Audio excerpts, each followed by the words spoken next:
Oke, assalamualaikum warahmatullahi wabarakatuh. Semangat pagi teman-teman. Hari ini IHSG-nya anjlok ya, jebol di 1,53%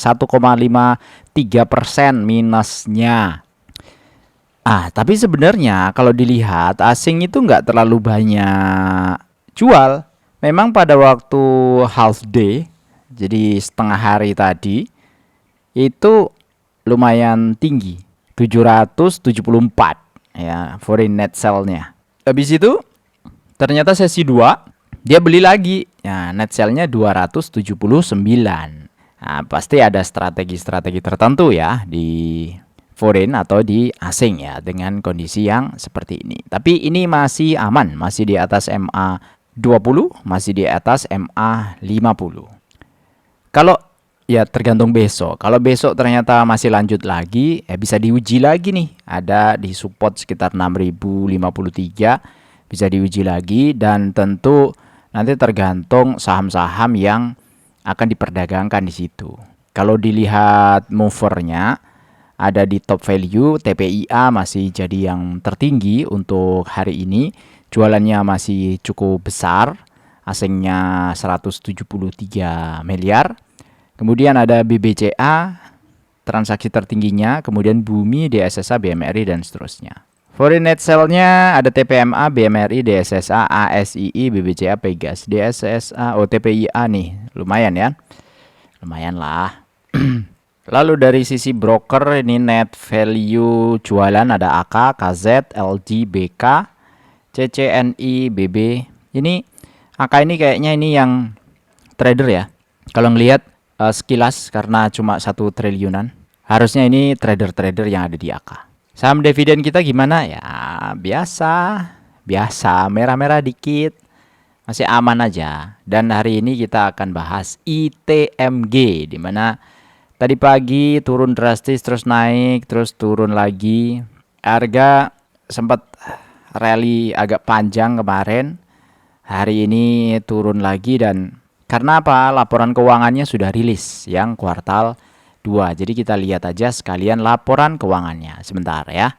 Nah, ini dia laporan keuangannya ITMG. Nih sudah ditanda tangan sama Pak Mulyanto dan Pak Junius Prakasa Darmawan.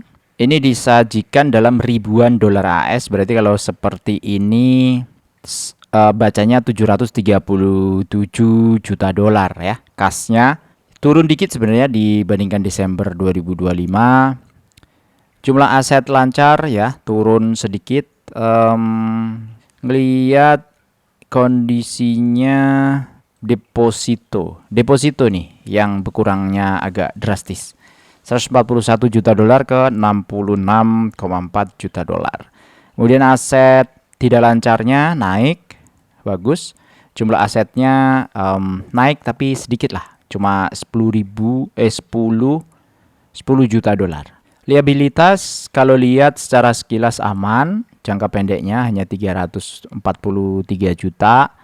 Kemudian jumlah liabilitas jangka panjangnya kecil, ya 163 juta dan totalnya hanya 506. Jauh dibandingkan dengan kasnya ya. Kasnya aja 700. Jadi beban-beban dibayar pakai kas aja udah sangat-sangat aman. Ini ITMG khasnya mereka seperti itu. Ekuitas oke banget ya, 1,9 miliar dolar. Nah, ini di pendapatan bersih. Kalau lihat di kuartal 2 ini, total ya kuartal 1 2 artinya satu semester 919 juta dolar ke 1 miliar dolar. Ini naik. Bagus, beban pokoknya ya ikutan naik, laba kotornya naik, ini juga oke. Beban penjualan naik, overall laba sebelum pajak oke ya, 137 ke 158. Laba periode berjalan 93 ke 109, oke banget. Laba komprehensif yang bisa disajikan ini agak turun nih. Kenapa? Karena ini dia perubahan nilai wajar instrumen ekuitas melalui penghasilan komprehensif lain. Ini ada 4,3 juta dolar sama selisih kurs laporan keuangan. Nggak ada masalah sih. Kalau selisih kurs itu nanti yang penting secara performa oke. Overall sebenarnya secara performa lebih baik daripada tahun lalu ya.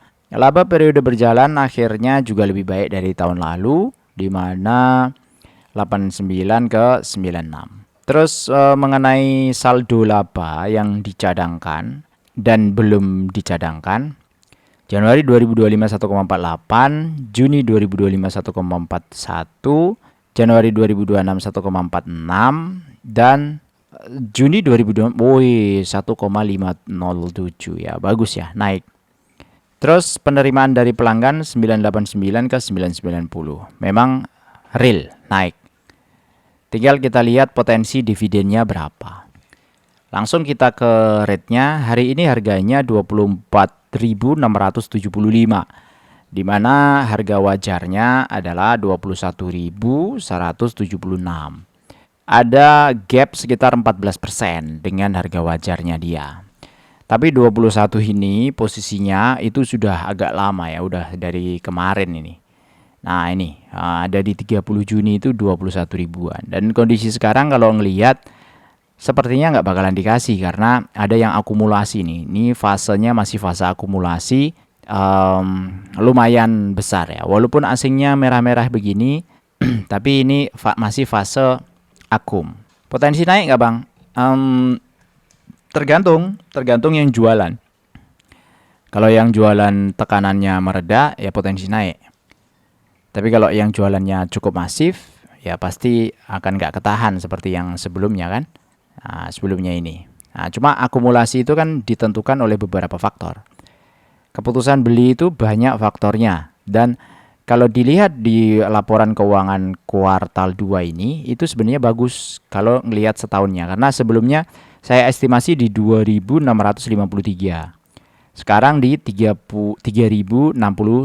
Artinya harganya naik, tapi EPS-nya naik. Jadi potensi yield dividennya masih tetap di sekitar 7,7%. Itu kenapa? Karena payout rasionya ada di 62%.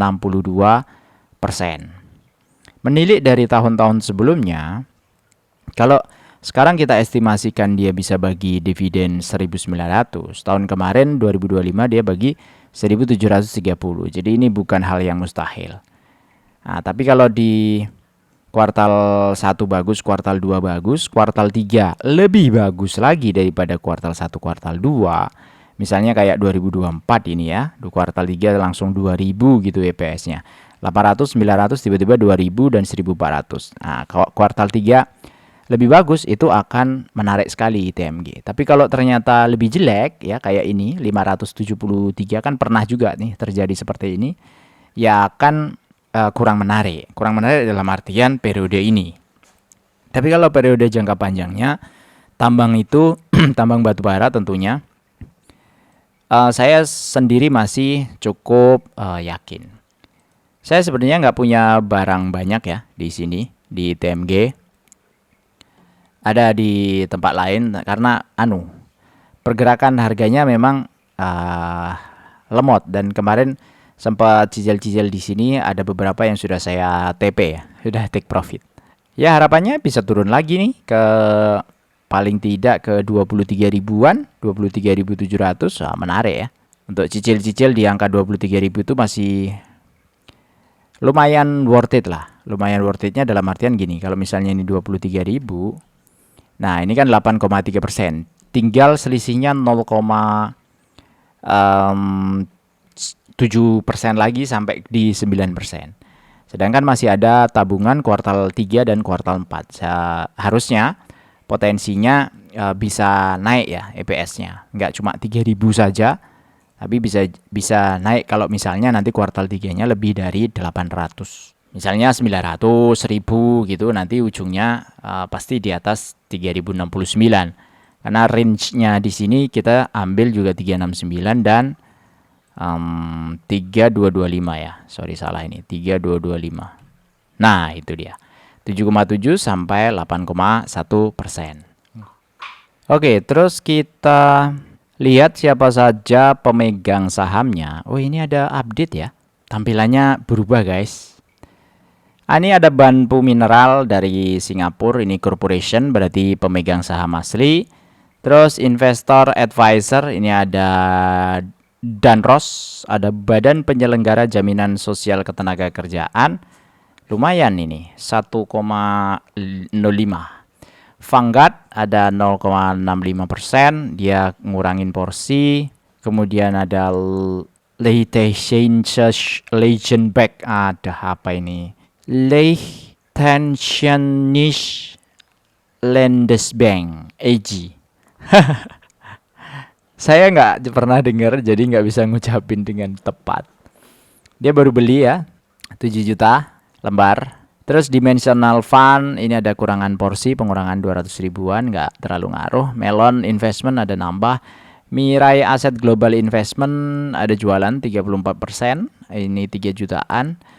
Terus yang lain-lain.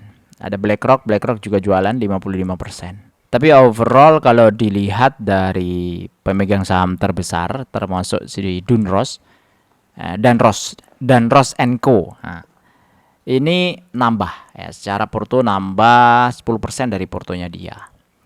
20 juta ya, 21 jutaan, dia nambah di 2 jutaan lembar. Artinya masih percaya. Ya semoga bisa turun ya, buat yang teman-teman belum punya bisa cicil-cicil juga tuh di bawah untuk ITMG. Terus overall kondisi rupiah di 17.800-an, harga emas masih lanjut naik. Harga minyak ini ada ini agak ya mau sideways mungkin ya di 80-an. Bagus sih. Bitcoin di 64 ribuan. Indeks dolar masih stabil. Indeksnya EIDO turun lagi, berarti ini ada MSCI. EIDO itu indeksnya kopian saham-saham yang dipegang oleh MSCI di Indonesia ya. Dan seperti biasa kita jawab-jawab pertanyaan. Oh ini Palm kemarin sudah ya? Sudahkah Palm? Nah ini kondisinya, saya ulang untuk Palm hari ini harganya 288 minus 1,4%. Harga wajarnya berapa? 11 bang. 11 itu dari mana? Dari payout ratio yang 2,7% ini. Dan EPS-nya saya masukkan di 35. Padahal sebenarnya bisa minus juga nih. Oke lah, baik hati. Kasih 35. Kemudian payout ratio 2,7%. Dia dividennya Rp1. Rp1 kalau kita konversikan, kalau dia punya yield 9%. Berarti kita harus beli dia di harga Rp11. Sederhana ya. Mas Arief, kalau ada dua emiten dengan yield yang sama 10% per tahun, di mana yang satu bagi dividen 2 kali dalam setahun dan yang satu hanya sekali saja, kira-kira efek compoundingnya lebih cepat yang mana atau sama aja mas?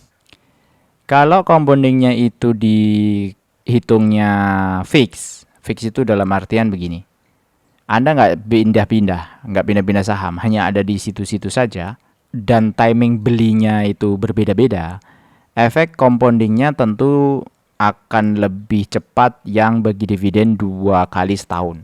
Kenapa seperti itu? Karena timing di awal itu penting. Timing di awal itu dalam artian begini. Kalau dia bagi dividen interim itu Anda bisa gunakan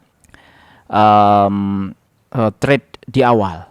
Jadi pada waktu value saham itu akan ada di bawah, ada di lembah, Anda bisa cash is a king. Jadi kalau kita punya cash lebih, artinya pas waktu ada kesempatan turun di bawah, kita bisa tembak di situ.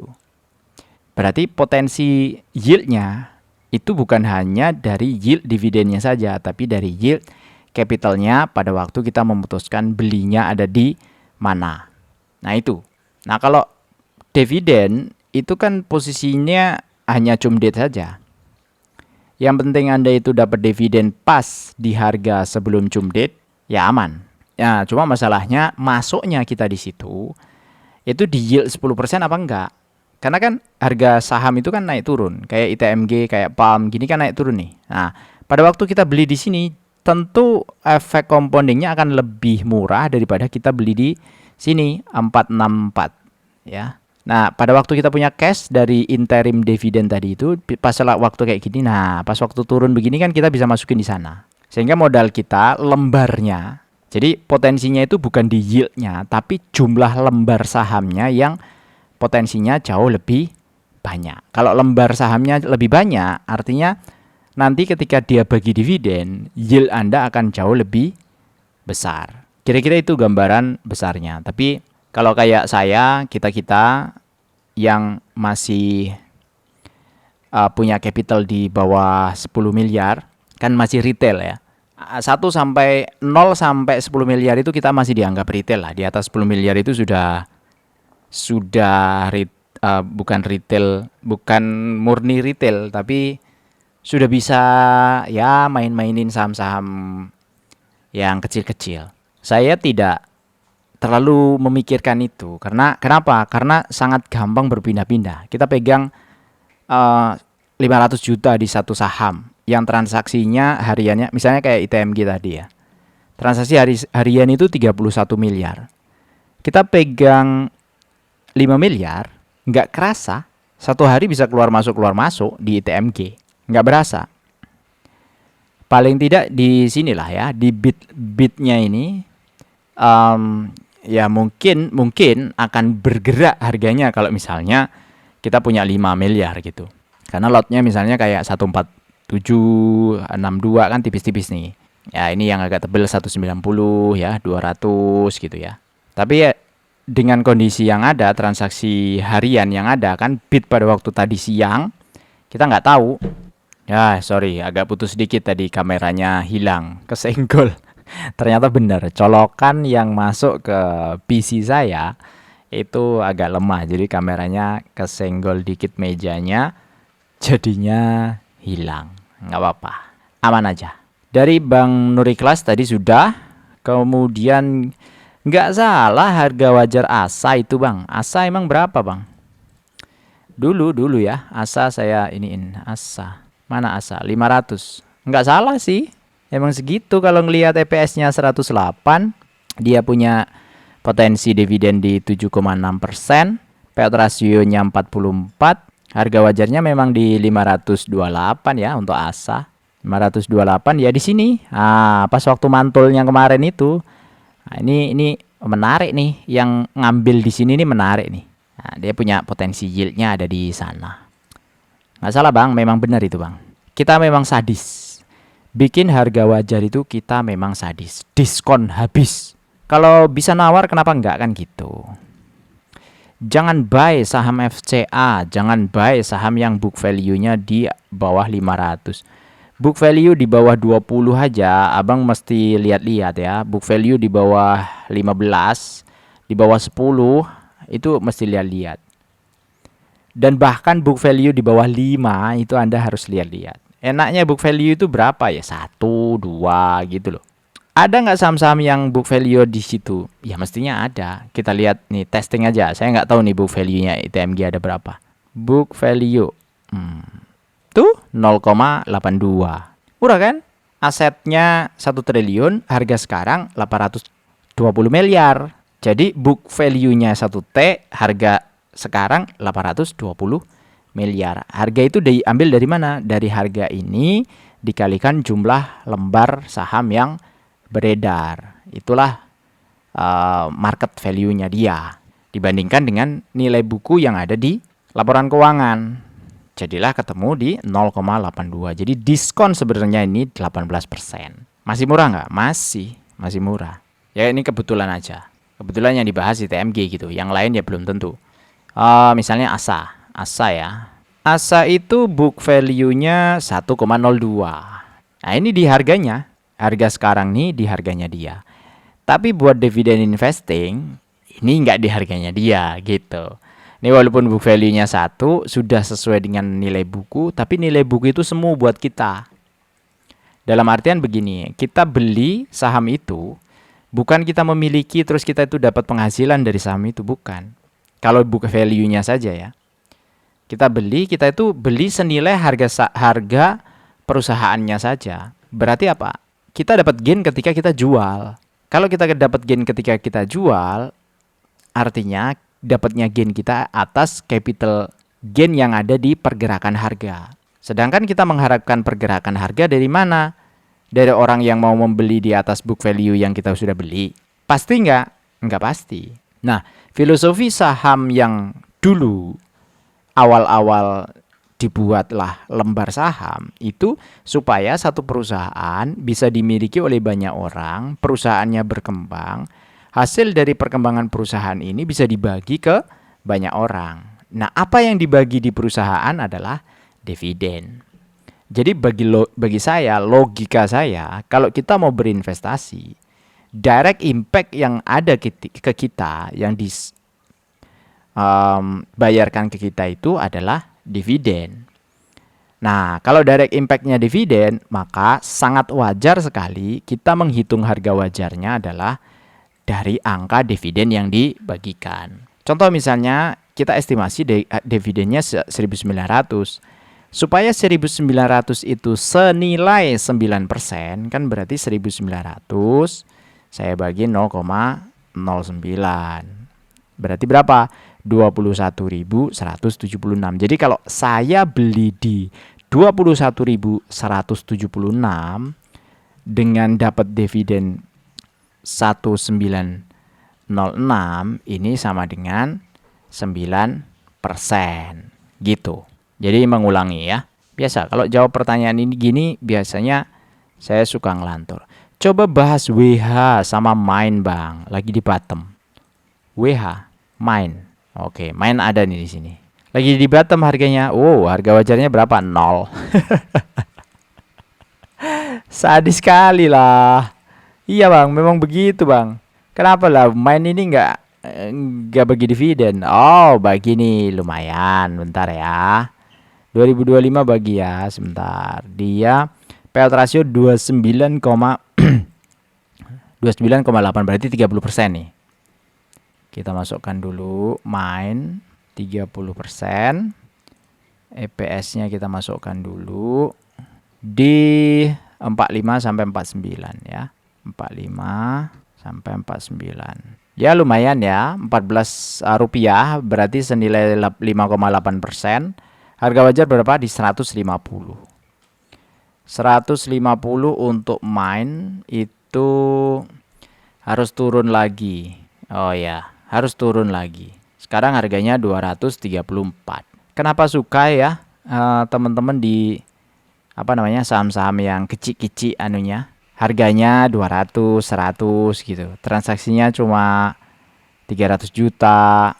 Ngeri sebenarnya kita kalau masuk-masuk di saham-saham begini tuh. Takut nggak bisa keluar satu. Kemudian kedua, takut volatility-nya terlalu tinggi. Mau keluar nggak bisa, nggak bisa jualan, nyangkut karena nggak liquid. Itu lebih menyakitkan loh daripada cut loss. Kalau cut loss tuh masih bisa, real angka uangnya itu ada di tangan jadinya. Cut loss kan berarti yang loss sudah pergi gitu. Tapi angka cashnya yang sisanya kan ada di tangan. Tapi kalau nyangkut, setiap hari kita jualan tuh nggak bisa keluar. Masalah. Ya kayak Goto. Banyak yang jualan nih di Goto nih. Udah berapa bulan nih? Dari 7 Mei 2026. 62 bar. Sudah 3 bulan. 3 bulan jualan di Goto. Nggak bisa keluar. Ntar ya. Goto. Tuh, nggak bisa keluar. Ini yang over nih. 200 juta lot. Yang jualan 200 juta lot. Bidnya kosong. Gimana Anda mau keluar? Want to sell Goto di 40 tuh. Kenapa? Nyangkut, Bang. Nyangkut. Want to sell 750 lot di 40. Minat DM tuh. Nyangkut. Nggak enak kalau udah nyangkut begini. Mending dapat kecil-kecil, dikit-dikit, 1%, 2%. Itu saya ya, disclaimer on. 1%, 2%, tapi di saham yang liquid gitu. Kalau kita nggak dapat 50% setahun tuh nggak apa-apa, nggak masalah. Ini tiba-tiba banyak nyamuk ini saya. Sambil berburu nyamuk, nggak apa-apa ya. Daripada kayak gini nih, masuk misalnya 5 juta, masuk misalnya 10 juta, kan lumayan tuh buat ngopi-ngopi kan berapa hari kan lumayan. Sekali masuk beli nggak bisa keluar, nggak bisa jualan, orang bidnya 0 tuh, kosong, nunggu ada di bawah pun nggak ada yang pasang bid, nggak ada yang mau buy. 200 juta lot yang jualan. Siapa yang mau nampung ini segini nih? Kondisi 200 juta lot itu siapa yang mau nampung? Jadi gitu. Mending saya mending saya cuan dikit-dikit 1, 2, 3% kalaupun trading.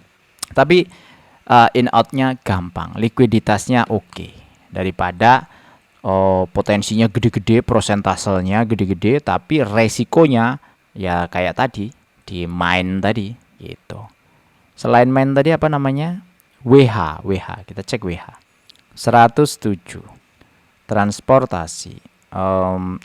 WH juga ada dividennya ya. Syariah ya. Nah, ini WH. Mei ya. WH harga wajar di 56, main harga wajar 150.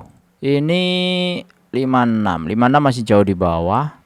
Transaksi harian 700-an juta. Aduh, grafik apa namanya? Chartnya loh, kayak gini loh. Gimana nih kayak gini nih? Ini nggak ada lotnya ini. Kalau ada yang naikin model begini nih sampai berapa nih? 60%. Ini cuma di wood gitu doang nih, main-mainin orang ini dah. Wood. Nah, wood. Yes, tuh 52%. Satu hari digejegrek, turun lagi. Aduh, ngeri. Saya ngeri. Saya nggak mau ribet manage portfolionya ribet. Mending yang pasti taruh 10 15 saham ya, 5 sampai 15 lah.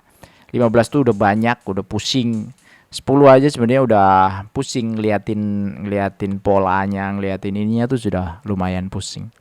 Apalagi ketemu saham yang modelnya begini ada di porto kita yang tiba-tiba hari ini plus 10%, besok tiba-tiba minus 20% lah. Para ya puyeng. Saran saya hati-hati bang, gitu ya. Memang kelihatan harganya lagi di bottom dan itu yang dicari oleh para apa ya nyebutnya, udahlah para bandar dah gitu dah. Kelihatan di bottom tapi turun lagi. Kelihatan di bottomnya siapa? Bottom yang mana? Itu di support sebenarnya, bukan bottom. Bottom itu kalau kita udah tahu kalau dia itu memang benar-benar yang paling bawah. Kasus Unilever dulu itu nggak ada bottomnya tuh. Oh, yang dari sini nih. Ya, saya kasih weekly ya. Tuh, dari 11.200 tahun 2018 sampai tahun 2025 itu posisinya ini ada yang goreng-goreng kayaknya. Ini posisinya 2018 sampai 2025 berapa tahun ya? 371 bar. Gimana? 371 itu minggu ya. 371 minggu. Berarti 2625 day. 2000 hari. Nah, saya punya temen ya. Dia punya Unilever di harga atas. Pada waktu kemarin harganya 1000 ya di sini. Itu tahu nggak? Sisa 15%. 15% atau 20%. Berarti dia floating loss itu 80%. Artinya dia punya Unilever tuh di area sini loh. Dan uangnya nggak sedikit lagi. Nggak sedikit uangnya. Dia masuk itu 800 apa 900 gitu. Lumayan kan? Masuk 900 juta, 800 juta. Tinggal 100 di 1000. Terus minta saran ke saya. Wah, ini harganya sudah 1000. Berapa ya kira-kira ya? Ini udah bagus belum ya? Gitu kan? Nanya sama saya. Saya jawabnya salah. Saya bilang Unilever buat saya harga wajarnya itu di 800 pak. Ini waktu kemarin dia belum rilis laporan keuangan yang terbaru ya. Di area-area sini tuh masih 800. Nah, area-area sini tuh masih 800. Saya katakan apa sesungguhnya apa yang ada di screener ini. Karena dia nggak lihat YouTube saya, nggak. Kita cuma kenal aja. Tiba-tiba harganya naik dari 1000 ke 1800. Nyesel dia. Saya juga nyesel ngasih tahu.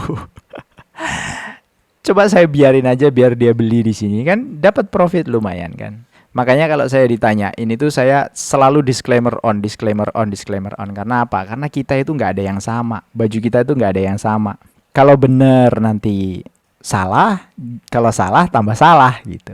Bener kok bisa salah bang? Iya. Jadi kalau kita tahu bener, kasih tahu itu bener ternyata dia apa namanya profit, nanti akan mencari berita-berita atau mencari sumber-sumber berita yang mirip-mirip lagi. Kalau dia ngatain ini berkata ini oke, menurut saya ini oke, dia akan tambah all in, tambah istilahnya tambah berani. Padahal dia nggak tahu resikonya apa. Hanya berdasarkan kira-kira gitu. Saya pikir cukup untuk hari ini. Semoga bermanfaat. Assalamualaikum warahmatullahi wabarakatuh.